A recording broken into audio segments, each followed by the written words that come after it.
Hello, and welcome to the Green Team of the Legendarium. I'm your host, Befuddled Panda. Joining me today, I have Little Red Book, Hello. Chesky, Hello. and apparently Chesky's got a special guest with him. Oh, yes, I do. I've got my daughter Delilah here with me. She should be pretty quiet. She hasn't read the book yet. So Oh. You better get on that. Right? I'm working on it, slow and sure. You know, our list of books is growing. Unsurprising. And Merlia. Hello. Hello. For today's episode, we are discussing Ella Enchanted by Gail, Carson, Levine, one of my childhood favorites. The first part of the episode will be spoiler-free. We will give a warning before we dive into spoilers. We'll also be discussing the movie adaptation as well. I'm sure Chesky's gonna love that. We'll also tell the audience what we did. I have opinions about the movie. We did watch We all got together and watched the movie. the movie virtually together and got to hear in real time Chesky's snarky comments. It was a That were treat. justified. I'm sorry to say. We'll talk about it later. Oh, okay, sorry. Before we dive into our discussion, I'll give a quick premise of the book. Ella Enchanted is a middle grade Cinderella retelling where a young girl named Ella was blessed, or actually really cursed, by a fairy at birth to always be obedient. As you can imagine, this curse has a major impact on Ella's life, so she goes on an adventure to convince the fairy to take the curse back. Gail Carson Levine said she collected rejection letters for 9 years until an editor wanted the manuscript for Ella Enchanted. Can you imagine? Oh, no. I'm surprised it took that long because it's a great middle adult book, middle child Middle book. reader. Whatever. It's that age. It's I'm good just for letting you know all that's what they call it. Okay, so yeah, let's start with general impressions. This is the spoiler-free section. So Chesky, why don't we start with you since you're getting us kicked off here? Sure. General impressions, I like the book a lot. I think it has some good points. I think it's never feels slow, even if some parts maybe don't move as fast as other scenes do, but it has a good flow and dynamic to it. The way she has the curse work is really interesting and exciting. And just the premise, cursed to always be obedient is kind of interesting. So I liked it a lot, one of my favorites from childhood as well. Nice. Yeah, so Chesky and myself have read this book before, but this is Little Red and Merlia's first time reading it, correct? Well, second, but only because of the podcast. Yes. That was my first time reading it. Nice. Yeah, so let's go to Merlia. What were your general first impressions? I read this via audiobook, which is not usually my book of choice for a podcast, but I couldn't actually find it anywhere else. For whatever reason, it wasn't available as an ebook anywhere. So, don't know. But anyway, the audiobook I thought was really good. They had some little music and chimes pretty much after every chapter, which was kind of cute. And I thought that it was quite a good coming of age style book and a good twist on the Cinderella tale. And Ella herself was a very strong protagonist. Nice. Little Red? So Panda's been trying to get me to read this book for a year. And this is just an utterly delightful tale. It's just so fun. And my first impression was obviously the first paragraph. And having had a fussy baby, I can understand why it'd be very tempting to be able to just tell your baby to stop crying, and it would. I like how inventive and smart Ella is, and how she deals with her curse and works around the always obey, and how that actually makes her a much more thoughtful person. Yeah, I agree. So it was great. I'm glad one of my recommendations landed. That's not true. Murderbot. That's true. I think you give good recs, Panda. Don't worry. Thank you. That's okay. Drew's giving me some bad recs, so it's fine. So the first time I had read it, I distinctly remember feeling such strong emotions while reading it. Like, I really related to Ella because I grew up in a pretty strict household, so if I wasn't obedient, there would be consequences. Um, and I don't like feeling helpless, and I related to Ella a lot in the sense that, she had no choice. She had to obey, otherwise, there would be consequences for her.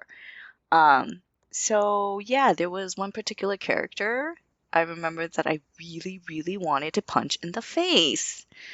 But anyway, we'll get into that in the spoiler section. I was gonna say only one character. There's a couple that sometimes you feel the need to visit a bodily harm. Yeah, well, there was like one particular one that I definitely wanted to punch.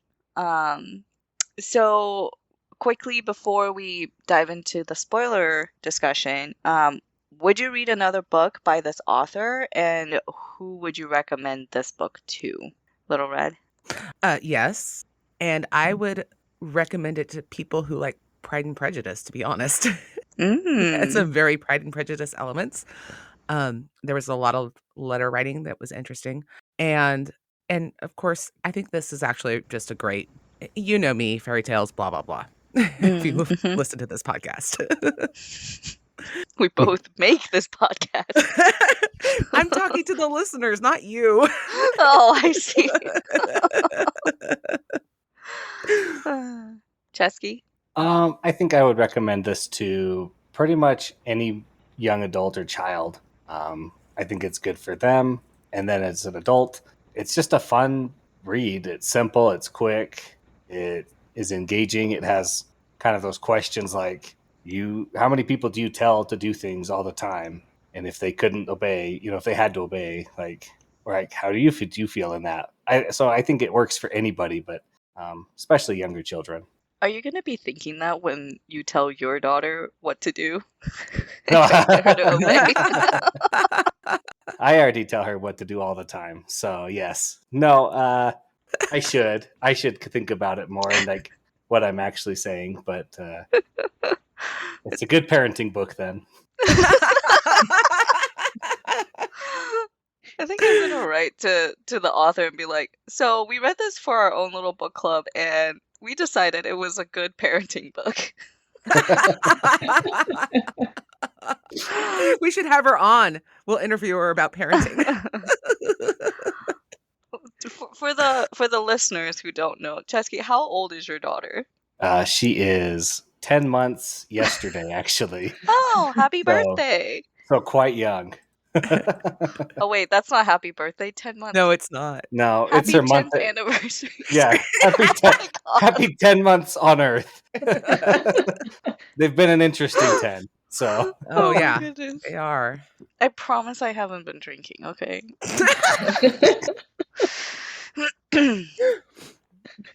And I'm sorry. and Merlia? I would recommend this one to probably a younger audience, so your children and middle grade age kids, for particularly those who may have really enjoyed fairy tales as a younger child growing up, and this kind of just adds a little bit more of a mature spin onto some of those fairy tales. So I think that's probably a really good audience for this type of book, especially to also get them into reading. If they're not already into reading. Yeah. But yeah, I mean, it's still suitable for young adults and adults to read, as well as a fun little fairy tale retelling. Yeah, there's so the author, Gail Carson Levine, she's written quite a few other books, and there's another book called The Two Princesses of Bamar, and that one is a bit older. That skews a little older. But I think it's set in like the same world as Ella Enchanted, and I remember really liking that one, and that one is focused on two sisters. And for me, who I would recommend this to is I would recommend this to our listeners. If you enjoyed the female protagonist episode where I talked about Ella Enchanted, then you should just go and read Ella Enchanted if you haven't. And anybody who loves a modern fairy tale retelling, because this is fairly modern in its theming and characters. So, okay, are you ready for spoilers? I'm ready. Let's do it. Sure. Okay, so everything is on the table. I think we'll leave the movie adaptation discussion towards the end. So just focusing on the book. What did you think about the writing style? And Cheska, you kind of hit on this a bit already. Do you want to elaborate? Sure, I can try and elaborate. I'm not the most technical when it comes to writing style, but I thought it flowed well. It has good pacing. You are always left wanting more every time you kind of switch to a different character. You see something else. Sometimes I think you could say maybe there's a little bit too much like Deus Ex Machina where things just happen, but in this story, so in this style of story, I don't think it matters, and it doesn't ever feel out of place that Prince Charles just happens to show up at the last second to save her here or there, those kind of things. But that's the point of the fairy tale story. So I don't think it's a problem for this book. Mm. Mm-hmm. Little Red? So the writing is very cheeky and cutesy, and not in a bad. I don't mean that in a bad way. It's 100% lovely to read. The prose is excellent. And so she does really good things with contradictions in the same sentence that I thought was really cool. So in reference to Ella seeing Hattie waiting to talk to the prince, her lips were clenched in a rapturous smile. I just think that's just a fun little turn of phrase. And then I have another quote I wrote down about her putting her so she also does some really good things with when she has a serious tone. I have a quote that I want to read later about grief. So Okay. Yeah. Marilia? I mean, because I did the audiobook, I found it a little bit tricky to really assess the writing style, but it translated well to an audiobook, I think. Whilst I'm on the topic of audiobook, the narrator for the audiobook sounded like she was 8. about 8 to 10 for pretty much the entire book, which was a little bit off-putting because Ella did actually grow up throughout the book. And because it's a first-person perspective, it just sounded like there was a kid telling her story the entire time. I actually did the audiobook this time as well. And so the first time I read it, I just read the physical copy because I don't even know if the audiobook was a thing back then. But what I appreciated about the audiobook is you got to hear the made-up languages that the author put in. And when I was reading it physically, like I would kind of just like gloss over those because it was just like, okay, whatever, it's just, a made-up language and then move on. But actually hearing it and in the copy that I read this time, there was like a little like behind the scenes kind of stuff, and she was inspired by Tolkien, Yeah, that and makes the sense. the languages he made up, and there's actual like not like very concrete hard rules, but there are like some rules to the languages that she made up. So So I she enjoyed didn't that. go full Tolkien and like actually write a whole. No, no, no, no. She didn't like write a whole history about the language that she made up. No. She didn't translate Ella Enchanted into Elvish. No. No. Yeah, this is like Tolkien light, Very light. Very Very light. light. Yeah. Yeah. And speaking of like the languages, I really enjoyed the world building as well. Like there is those like small touches. It's like familiar enough because we're familiar with like a historic kingdom and there's like magic and fairies and things like that. But then she adds her little touches to the world building, like the languages and the way that the ogres will like try to convince you that they're on your side and try to convince you to do whatever by just like looking at you, and they'll know like what your secrets are. Yeah. So and I the like that. elves and their beautiful craftsmanship Mm-hmm. and the little gnomes and it's just Yeah. the gnomes are great. Was there a map for this book? There wasn't with the audiobook, which they usually include these days. They There is include not a PDFs. But they map. haven't a map for an audiobook? No, they include PDFs with a Oh. lot of audiobooks. Oh, I borrow the book from the library. I don't get the PDFs that come with it. I don't think this one does. At least my copy doesn't have I don't have a map in my copy either. I think that would be cool. That Someone would be cool. created a map. That sounds like a Yeah. project for you. I'm not a map maker. Yeah, and like the same thing that Little Red said, the writing is cheeky, it's witty, it's immersive, and it just is a good one when you just need something fun and quick. And not just fluffy, because there's some like serious themes in here. Which I So want to talk about. yeah. So moving on, like what elements of the book did you like and not like? And we can also just talk about themes in this discussion. Little Red, you want to start? This book, I really like the way it approaches grief. And she just has this beautiful little quote. And I'm going to try and hold it together, guys. It was my task to close the casket so that Mother could be lowered into her grave. Mother's mouth was stern, the opposite of what it looked like in life, and her face was empty. But worse was the creak when the coffin lid went down and the click it made as it closed, and the thought of Mother packed away in a box. And then there's several other times where she talks about her grief. She meets the prince and she talks and he shares memories with her and her friend Arita, I believe her name is, at the finishing school. And it's just like her to go from this really lighthearted writing to something like that.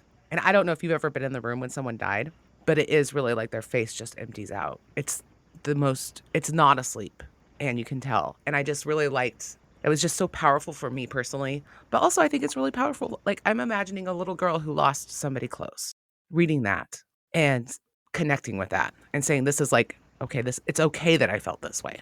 Mm-hmm. And like I said, it comes up throughout the book. It's not just that one moment, because that's how grief is. Mm-hmm.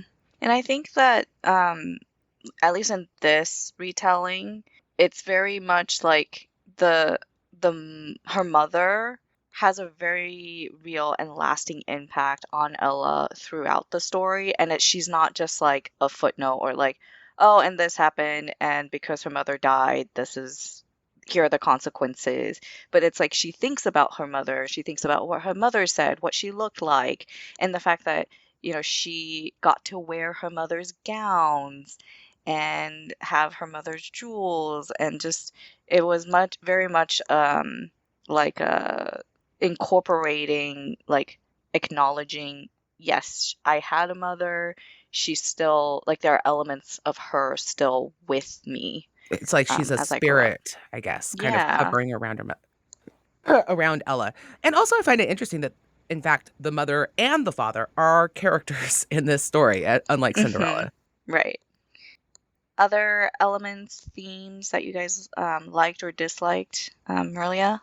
I really liked the character relationships and the way that they kind of evolved over time, and they were described quite strong. So, like Ella met the prince initially at her mother's funeral, and they kind of just started off a friendship and continued that friendship right through.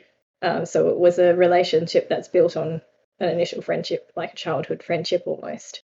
And I did like the fact that, like, as has already been said, the parents were actually present in this book, but not just for Ella, but also for the prince. So Prince Charles' parents were also alive. And so their parents have obviously had strong impact on them.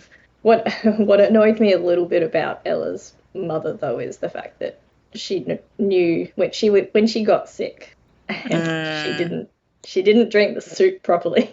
I was like, she's a fairy. Why wouldn't you drink her soup? That's true. A little, yes. I could see that for sure. I like that you pointed out how Char and Ella, how their friendship began, because Char did know Ella's mother, and he had these fond memories of her because she was fun and different. I guess spunky would be a word for it. And he saw that in Ella, and so it was like a more natural kind of attachment that he would also like Ella. Yeah, and the Queen also knew Ella's mother as well, Mhm. and really liked her as well. So I think that dynamic and the fact that Ella actually did kind of take on some of that spunk made it I guess the development of the relationship and the acceptance into the role that she ended up in, it just worked better. Mhm. Yeah, and the relationship built over the course of at least a year, if and not a few days. I think it's more than a year because he goes away to be Yeah, he an Yeah. does. ambassador for at Yeah. least a year. Yeah, it's So, at least a year. yeah. Uh, Chesky? I liked the elements of like forced obedience and authority. Just it is the same message I keep saying, of course, but like she is forced to obey, and I like the way she, being forced to obey does not make her a more obedient person. It makes her forced to be obedient. She still doesn't want to do certain things. She still wants to live her own life and make her own decisions. And I like the fact that she tries her best every day. Every time she's given a command, she fights it. And mhm. sometimes she just gives in and says, okay, well, you said come over here, so I'm going to take one step, and that's over Mhm. here, right? Or I'm going to dance while I do this, and it's going to be really annoying, and you're going to have to change your command. I So love she that scene. never, yeah. So I like this, the theme of like she never gives up, she Mhm. never stops trying, and just what it means to have authority over somebody, like absolute authority in the ways other characters treat her when they figure it out. Like it's great, that whole dynamic. Mhm. It definitely made the book more interesting and like her as a character more interesting. Yeah. So, Well, and in a typical Cinderella like retelling, the story is usually more about like her and her relationship with her sisters and her parent. And while we get that, I feel like the real like core of the book is her versus her curse. yes. Versus Mhm. instead of like her versus her family, her step family or society, it's her and the curse, and her step family just takes advantage of it. Mhm. I agree. So, there's this lovely woman on YouTube, and she makes, videos talking about books. And she shared that she actually wrote her like college dissertation on Ella Enchanted, and how Ella Enchanted is a feminist story. Oh, And yeah, I agree. yeah, and I was like watching her video. Her name is Emma, and then her like channel title is Drinking by My Shelf. Um, yes, and she does drink by herself. Um, like some of the points that she pointed out where there's why it's feminist is like ella ella is ends up being the one to propose to Shar, even though he did propose to her, but then she said That's the line. no, and then she proposed. There's quite a bit of focus on female relationships, whether that's with her mother, with Mandy, Arita, um, and she breaks the curse herself. Like those are just some examples. And so I mean, like when I was reading it at age like probably 10, I didn't know what feminism was, but I was like, this character really resonates with me. Like she's the one who goes on the adventure. She's the one who saves herself. She's the one who saves the prince. You know, Well, and the so prince saves her too, in fairness. that yes, but she taught the prince about being able to Mesmerize the yeah, ogres. exactly, use the ogre's own techniques on them. So I really enjoy, and like at the end, it's not that she was just gonna stay at home, in the castle when Char goes off on these like diplomatic Missions. missions. She goes along with, and I really enjoyed that.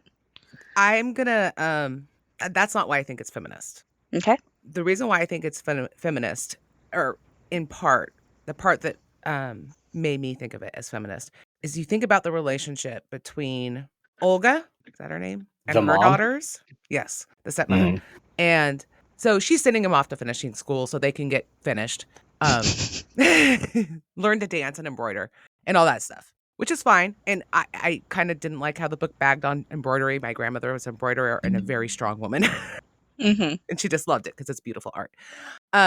The way she talks to them and says, "Oh, you're gonna go get smart and you're gonna go get made better or whatever," but you look at the way that she treats Olive and the way she treats Harriet or Hattie. Hattie. She values Hattie. She does not value Olive, and what she values about Hattie is that Hattie is smart, and Olive is kind of dumb.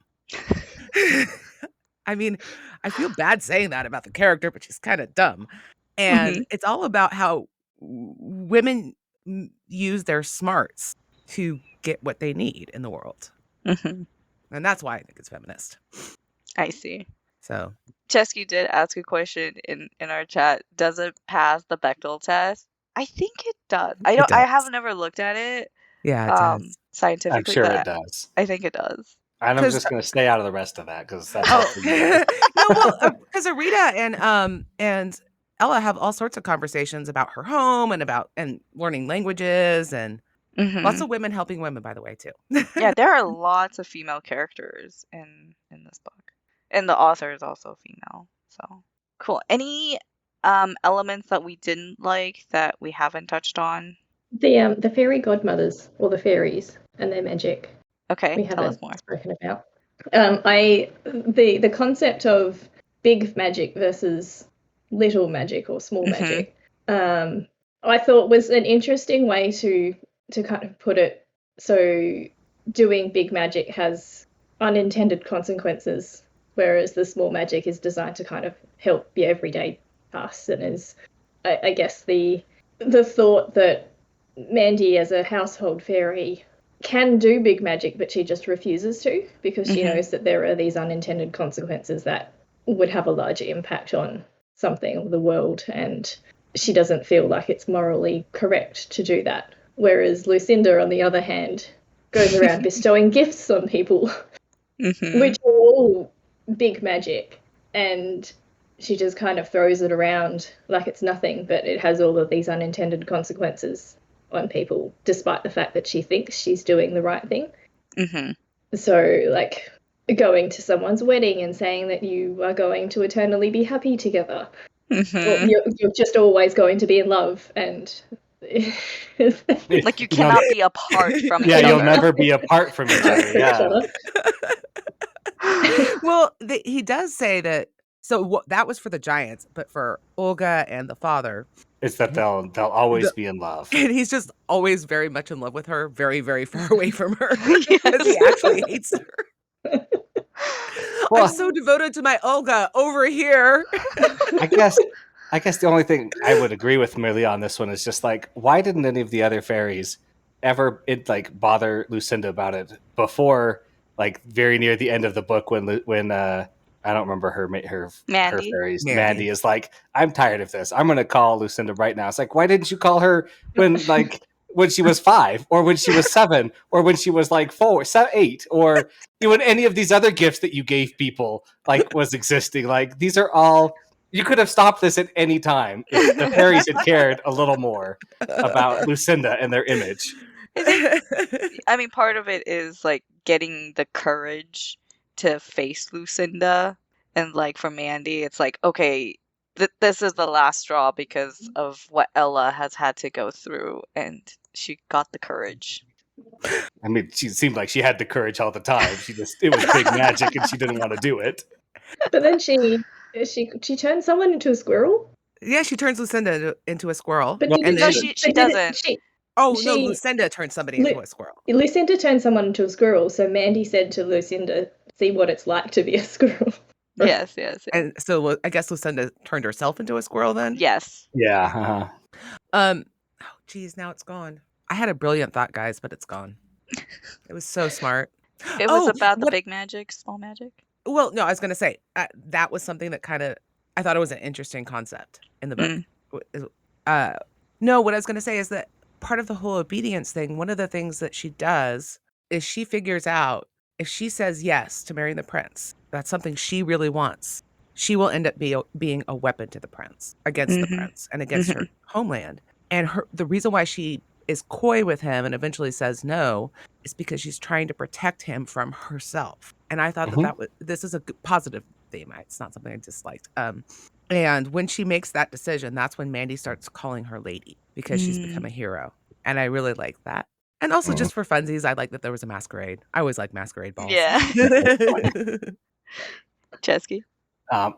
When I was reading it this time, I remembered the ending differently. When I Oh. read it the first time, I remembered, or at least what I thought I remembered reading, was that Ella agrees to marry the prince because of the curse, and then almost immediately after breaks it for herself. Though in my recollection, she was unable to break the curse because every time she's fighting the curse, she's like, surely fighting the curse for my friend Arita will allow, doing it on her Mm. behalf, I can stop it. No, doing it for Prince, I can stop it. No, doing it for Mandy, I can stop it. No, but then it's for herself. Like, no, I am enough. I'm going to stop it for myself. Not necessarily I have to stop it because I'll be a weapon against Char. Mm. Which, I mean, it's not bad in the book. I'm not trying to neg on the book. I'm just saying, like, in my mind, it was she had decided I am enough to break my own curse. I'm worth I enough. It's see. not I Mhm. don't have to break it on behalf of somebody else to stop me from hurting them. I'm going to break it to stop me from hurting me. I I could see. I could see why you might think that. I think part of it is that she knows that if she's used to hurt Char, it will hurt her. But part of it also is in that scene, she's going through all the different things that she's been made to do Yeah, in her brain. And I think so. I yeah. could see why you would think that. And I think it's a good I think scene, that's and it's valid. good. I thought it was more like I'm doing it for myself versus for somebody else. That was the main, For the whole kingdom. yeah, for the whole She does kingdom. it for Yeah. everybody. She saved the whole kingdom by breaking her curse. Mhm. Yeah. Cool. Um, all right, let's talk about the characters briefly, and then we'll talk about that movie adaptation. So, favorite character, least favorite character. I mean, aside from Ella, because Ella is like the main character, and I think we pretty much all love her. Other characters that stood out to you, Lil Red? I actually really like Hattie as a character, not her. I don't Mm, like her because she's. fair. I just enjoyed her character and the way she and Ella played off each other, and how she's like just such a quintessential mean girl, and she's smart about it too. Yeah. And like I said, I don't like her, obviously. I also But you really like how liked she's written. Arita. Yeah, Arita. Yeah, I like how she's written. She's a really fun character to read. Maria? I really liked Arita Mhm. because of how she became a character that Ella stood up for and befriended, and Arita never expected anything of her, unlike other people. And I guess also their friendship against Hattie was something that I kind of quite enjoyed. Mm. And the fact that they worked together and Arita taught Ella languages, and I guess just that friendship when Ella has gone away from her home, or has been sent away from her home and everything that she's familiar with, and she develops this friendship with someone who's outside of her normal circle. But I also really liked Char Mm-hmm. because he is the prince, but also not just because he's a spoiled prince, but because he genuinely cares about the kingdom, his people, Ella. But he's also young and fun enough to take Ella and go sliding down banisters with her Mm-hmm. and go on adventures and just being a person rather than a prince, if that makes Mm-hmm. sense. I agree. I remember really, really liking Char, not because he was the prince, but because of how caring and studious he was about his role. And one of my favorite scenes is that banister sliding scene where she slides into his arms, he twirls her around, and then the family shows up.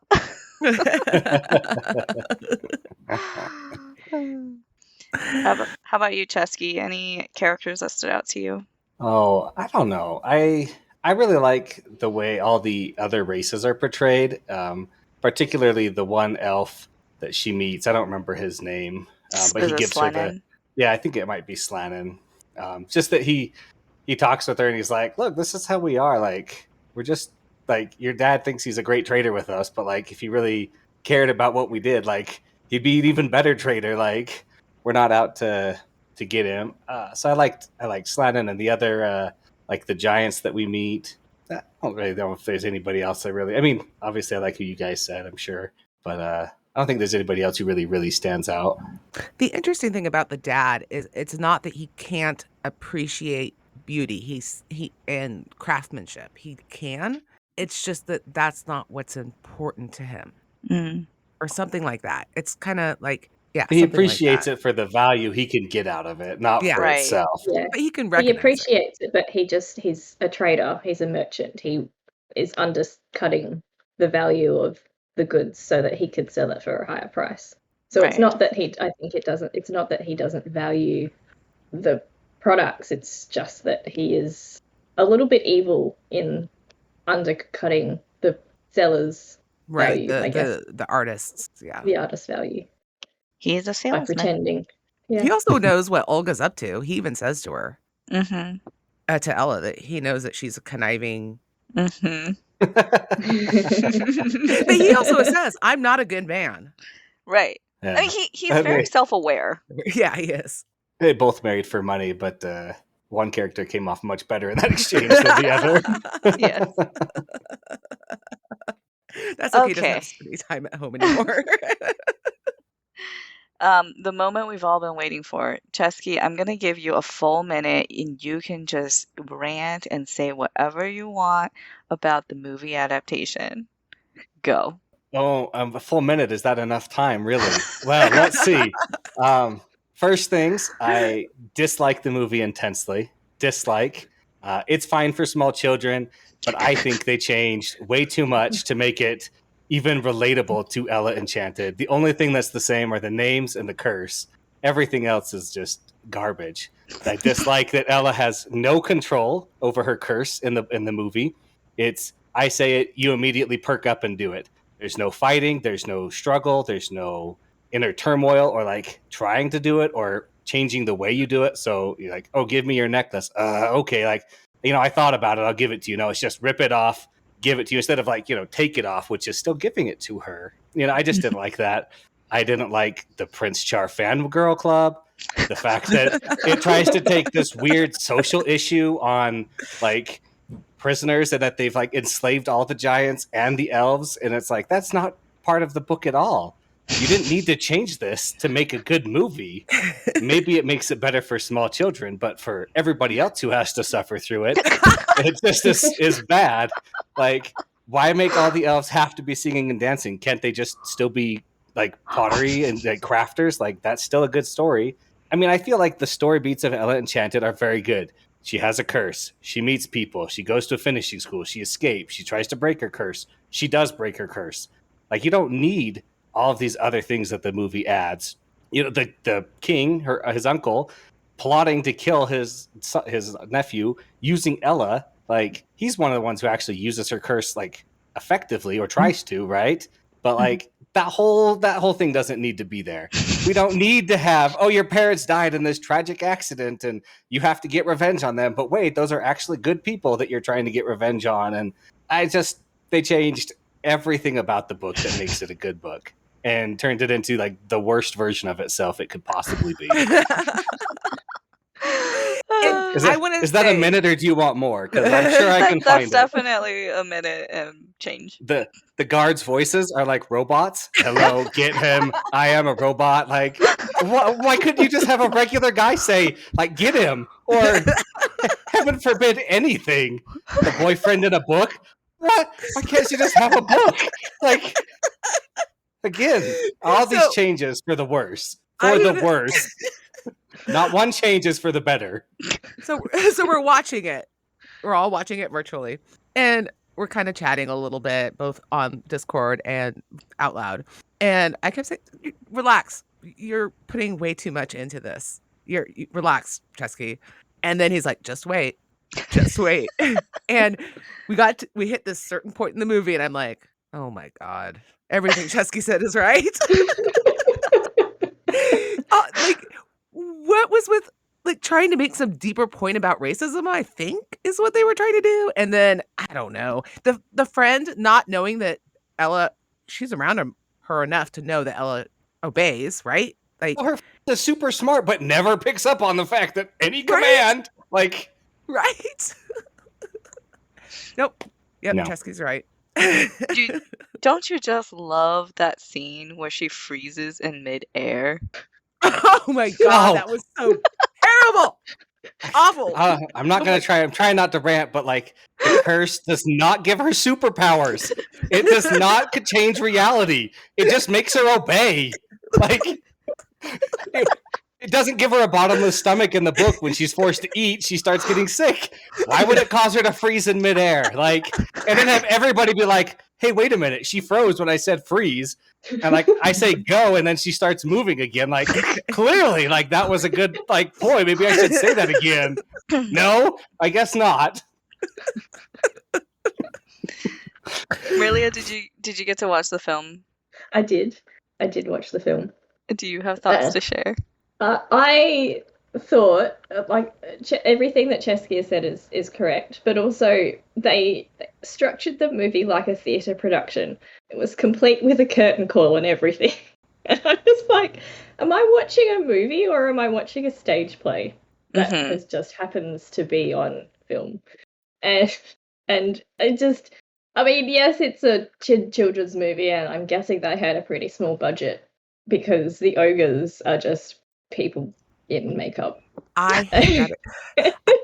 I hate that excuse. I really do. I hate the excuse that it's for children, so it doesn't have to be good.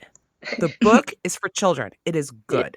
It is a good book. The movie is obnoxious. It's just terrible. Like, why does the stepmother ask her to clean the floor with her tongue? Like, what's even the point of that? It's not going to get clean. I'd like to just say one thing in defense of the movie. I don't think the actors were the problem or did bad. Oh, no. I think the actors all did good. Maybe there were some scenes that weren't as good or whatever, but like I think it was what was given to the actors is the problem. Just to be clear. I also didn't like the way that they changed the dynamic between Ella and Char, in that this prince has his fan club and everyone loves him, and Ella is the first one to stand up to him, and he finds that refreshing. But then Char is just so dumb. He's a himbo. Yep. He's a big dumb himbo in this book. He has no idea about anything, and he's like, "Well, I'm sorry. Where's my Char from the book? He's better." He's an interesting character. He's smart. He's engaging. He knows policy. Yeah.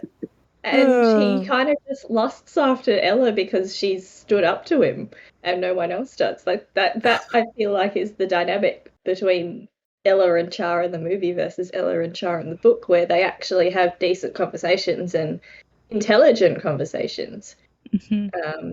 And let's not forget the fact that Ella and Char met each other about 3 days before he proposed to her. And decided that he was madly in love with her. So my opinion of the movie is different than the others because I really enjoyed the film. I will say that everything that you said, Chesky, I totally understand. Like, I get it. Thank you. And what I would say is I see the movie and the book as like two separate things. Like they're just like inspired. Like the movie has the same inspiration as the book. That's it. And then I really enjoyed like that kind of campy theater production vibe of the movie. When we were watching it, I was like, this is very much like reminiscent of A Knight's Tale. It is. I don't get that, but You don't like there's like this modernism within this like fairy tale world. Like with the mall, and the dance scenes. I didn't like that modernization because the staircase that moved, I was like What is The No. modern soundtrack. What is this staircase that's moved? I And guess I can see the modernism in the fantasy realm being the same or close to the same, but I would still never put those two movies anywhere near each other for fear of cross contamination. Like, I know it's not possible, but I don't want to take the risk. Like, I mean, okay, Chesky, did you enjoy Eric Idle's part in the movie? who's Eric Idle? The narrator guy. Yeah, he was fine. It didn't like that wasn't if they had kept that if that was the fine. It didn't bother me or like pull me out. So or there's anything. at least Like, one element that Chesky likes. No, but yeah, I get it. But I really enjoyed all the musical numbers. That was fun for me. So I did mean, like that. I did you like could think about like real movies that are for kids that are still like have more depth than this movie. that is true. I'm sorry. Yes. I'm sorry. I'll just You're fine. You're fine. I'm a little bit sad that they got rid of the ball, because the whole point of a Cinderella Yeah. retelling is the ball. Yeah. I was like, where is my ball? Where is my pumpkin? Where is my... we needed a coronation instead. Clearly the coronation takes precedence over the ball. I will say the snake really did not need to be there. Oh dear Lord. That was the worst. Like nobody notices the stupid snake either. It's like a 50-pound snake in your saddlebag. Like you never feel felt like- that, or like I feel like the snake was kind of an afterthought. Like they had shot this whole movie and they're like, you know what we are missing? CGI snake. a weird talking snake. Yeah. Let's put that No. in there. Yeah. I don't and- understand why the uncle had to be there. Like, why couldn't they follow the actual story? So, like I said earlier, the story works on its own. It didn't need these changes to it. It just needed to be adapted correctly. I really enjoyed the magic book in the book version, Mm-hmm. Oh, I yeah. did and too. then Much the better. Benny. movie version I concede is just what the heck. It's Why her did Mandy boyfriend. need a boyfriend? But why did Mandy not able? Why is Mandy not able to do proper magic? Like they kind of portrayed her as like a bumbling fairy who can't do magic properly. Yeah, because they Whereas- didn't have they didn't know how to explain the big magic versus small magic in the I movie. guess. Now, I've tried to block out most of the movie from my memory here. But does Lucinda actually go through her trial again where she spends 6 months as a squirrel and such? No, I don't So, think so. so Lucinda doesn't learn her lesson either in No. this book. No. So the book is In full the of no movie. lessons. That's what I Yeah. mean in the movie. There's no Well- lessons for anyone. And see, here's the thing I like about Lucinda in the book is that she actually genuinely thinks that she's being helpful. She really does. No, she's Yeah. super dumb, but she super tries hard. She's really trying. Yeah, exactly. She's just stupid. She's not a sociopath.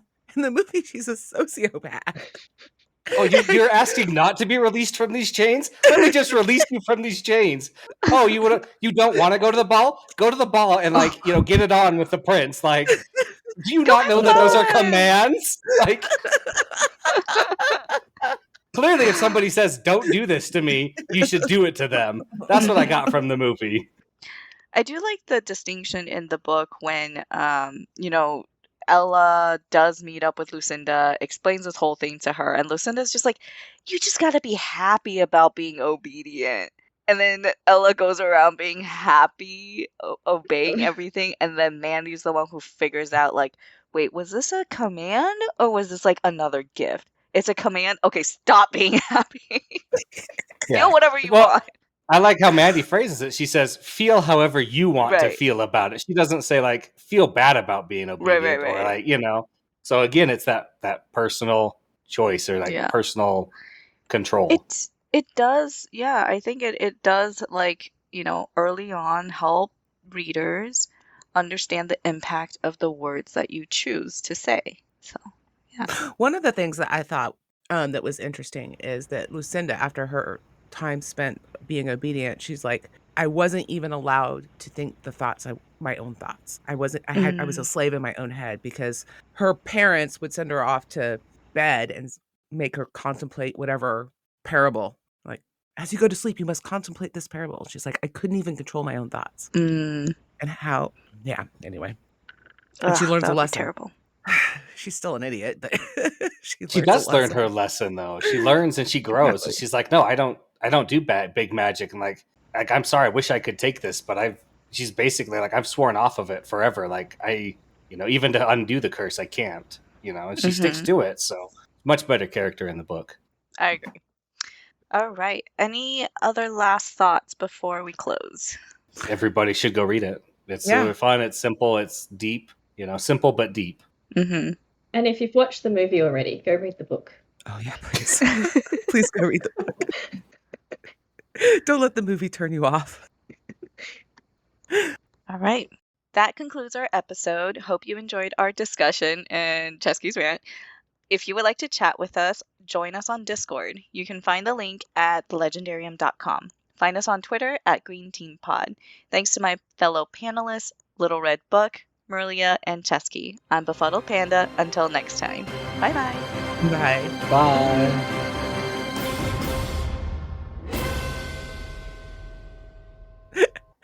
That was so great. I love a good rant. I was going to say, it's always nice when Chesky gets riled. It doesn't happen very often. Well, that's because I like everything. I'm very generous with my praise because they're doing something I can't. But in this instance, I could have done much better. I had to taken the book and done a pretty much word for word reshot, and it would have been great. Obviously changing things for the format, but like change the plot, no. Change the structure, no. Change the characters, no. Like add a snake that's CGI and an uncle that doesn't exist, no. Like those ideas are right out. Uncle. Like, why do they have to have a murderous uncle? I don't understand that. It makes because the point of the story can't be her breaking the curse. It has to be her and Char getting together. Because that's apparently what all kids' movies have to be, except for like Moana and Frozen and like Rapunzel a little bit and like all these other movies.